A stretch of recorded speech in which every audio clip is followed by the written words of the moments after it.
कहानी शुरू होती है चंबल के एक गांव से, जहां पर हम मनोज नाम के एक लड़के को देखते हैं जो कि चीटिंग के लिए चिट्स बना रहा होता है, क्योंकि कल से उसके 12वीं के एग्जाम शुरू होने वाले हैं। तभी वहां पर एक पोस्टमैन आता है मनोज के पिताजी का सस्पेंशन लेटर लेकर। मनोज के पिताजी गांव के ही किसी ऑफिस में एक छोटे से कर्मचारी थे, लेकिन अब उन्हें सस्पेंड कर दिया गया था क्योंकि मनोज के पिताजी बहुत ही ईमानदार थे और घूस नहीं लेते थे। लेकिन उनके सीनियर जबरदस्ती उन्हें किसी फाइल पर साइन करने के लिए कह रहे थे, लेकिन मनोज के पिताजी साइन करने के बावजूद उल्टा उस ऑफिसर को चप्पल से मार कर आ जाते हैं, इसीलिए उन्हें सस्पेंड कर दिया गया था। अब रात में जब सारा परिवार खाना खा रहा होता है तो मनोज के पिताजी सभी से कहते हैं कि मैं ऐसे चुप नहीं बैठने वाला हूँ और मैं कोर्ट में जाकर केस करूँगा। तभी मनोज की माँ उसके पिता से कहती है कि आपकी ईमानदारी एक दिन हमें भूखा मार देंगी।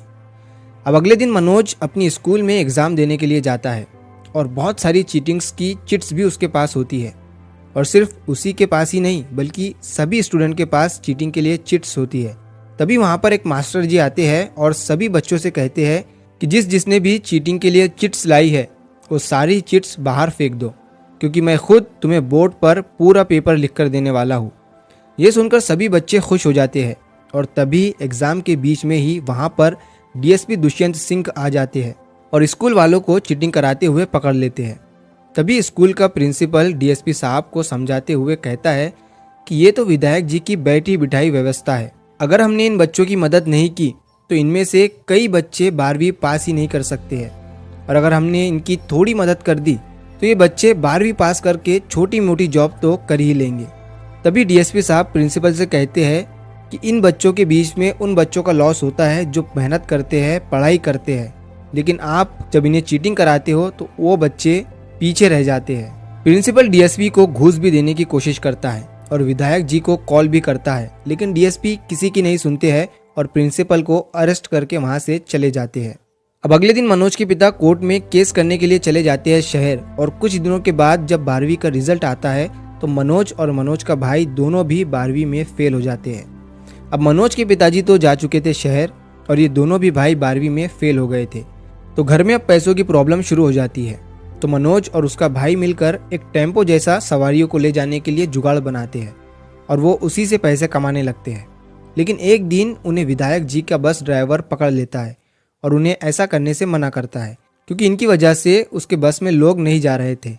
तभी वहाँ पर उन लोगों के बीच में हाथापाई हो जाती है, जिसके बाद पुलिस वाले मनोज और मनोज के भाई को जेल में बंद कर देते हैं और उन्हें मारने लगते हैं। तभी मनोज लॉकअप के अंदर से पुलिस वाले से कहता है कि मुझे तुम एक बार बाहर आने दो, मैं तुम्हें जान से मार दूंगा। ये सुनकर पुलिस वाला गुस्से में लॉकअप खोल देता है और मनोज से कहता है कि अब तुम मुझे मार के बता।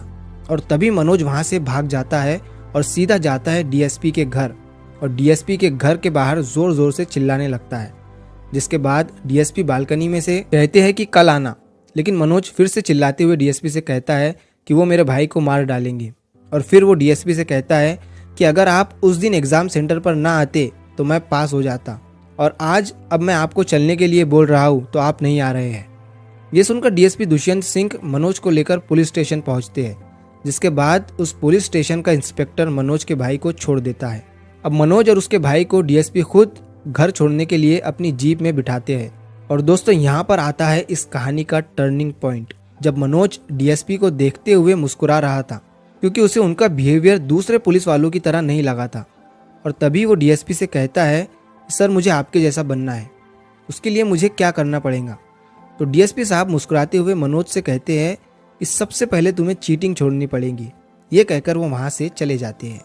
अब अगले साल फिर से जब 12वीं के एग्जाम होते हैं तो डीएसपी दुष्यंत सिंह का तो ट्रांसफर कहीं और कर दिया गया था, इसीलिए चीटिंग सभी के लिए अलाउ कर दी गई थी। लेकिन अब की बार मनोज चीटिंग नहीं करता है। मनोज ने उसी दिन ठान लिया था कि मुझे डीएसपी बनना है। उसने 12वीं की पढ़ाई शुरू कर दी थी, इसीलिए अब वो चीटिंग के भरोसे एग्जाम नहीं देता है और वो 3rd डिवीजन से पास भी हो जाता है। अब मनोज को डीएसपी बनने के लिए ग्वालियर जाना था, जिसके लिए उसके पास पैसे नहीं थे।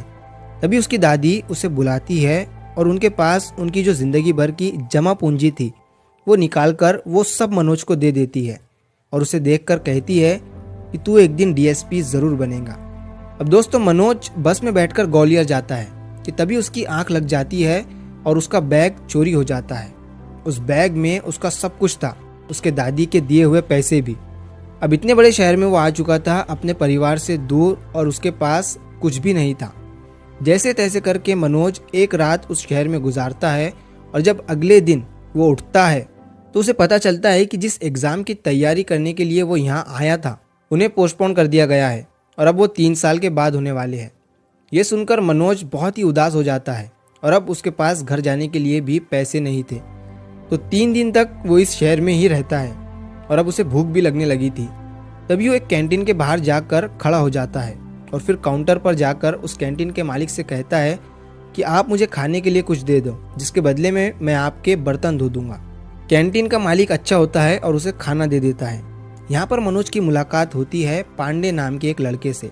पांडे भी इस एग्ज़ाम की तैयारी करने के लिए ग्वालियर आया हुआ था, लेकिन अब वो यूपीएससी की तैयारी करने के लिए दिल्ली जा रहा है। मनोज को यूपीएससी